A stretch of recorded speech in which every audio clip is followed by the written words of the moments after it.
Thomas Shelby, bless his heart, he sleeps now. But he lived to be 84. I sang at his funeral. When I was a boy, I didn't live around men who had cars and trucks and things. But you know what my car was? A tie. And I called it my Cadillac. And I would go through the streets of Memphis rolling that time. Boom, boom, boom. But I enjoyed it. And one day I was rolling my tie, my Cadillac I called it, and going down the street. And I had forgot about Thomas Shelby was at Grant School when I went there to the first grade, and he was called Big Brother. I had forgot that, you know. And he said, "Come here, little old boy." And I stopped my car and went to him. And back in those days, they had something called pomade that they would slick your hair down. And he put a whole stick on my head.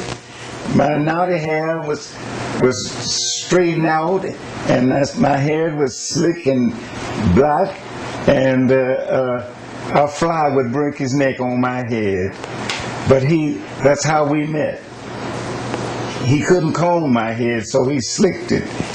And then he said, "Come on with me to the church."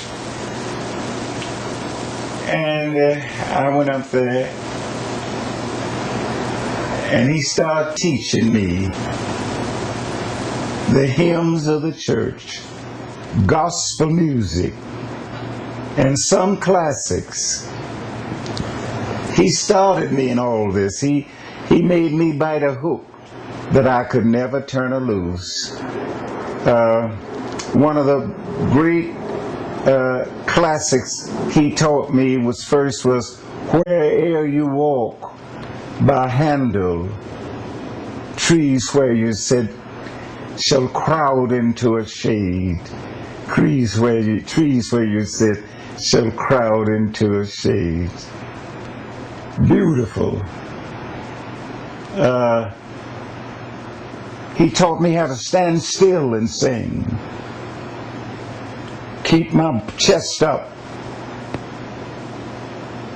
And say your words clear. Speak clearly, that you could be understood. And that's one of the things that the critics of the world have given me credit for. They said that I spoke well, and you could understand what I was saying, singing all the time. We traveled together all down through Arkansas, Mississippi, Georgia, Tennessee, Knoxville, Chattanooga, just many places. We went all the way to Chicago, and with him touring me. And it was up here in McMinnville. We was in a country church singing in a revival, and he was playing for me. And it's where Mr. Bryant heard me. Mr. Bryant was bringing his new wife home, and the black church was up on the hill from this white home down the hill, and they could hear us singing and shouting. And he came up there to see what was going on, and he stayed through the whole service. And when the service was over, he came up to me and said, "Robert?" I said, "Yes, sir." "Have you ever studied?" "No." Do you want to study? No. Well, you're going to study. And I'm going to teach you. From that day on, he started to meet him at the church every morning at 9 o'clock. And we would work an hour and he quit. And did that for the whole summer. And he was teaching. That's when I went to the first black to go to a Tennessee state school. In those days it was called TPI, up at McNinnville, Tennessee. And he took me there with him.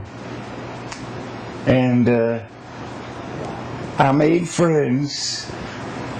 And the Lions Club invited me to sing for them. Well, when you say Lion Club, you can imagine what they ate and drank, whatever they wanted to. But you had a man there who was a bit unkind, but I never let nobody make me hate them. Nobody. There was a man said to him, Charles, his name was Charles Bryan, they tell me that you are a nigger lover. He says, yes, I am. He says, I see it, you got one there, and you act like you love him. But that didn't bother us at all.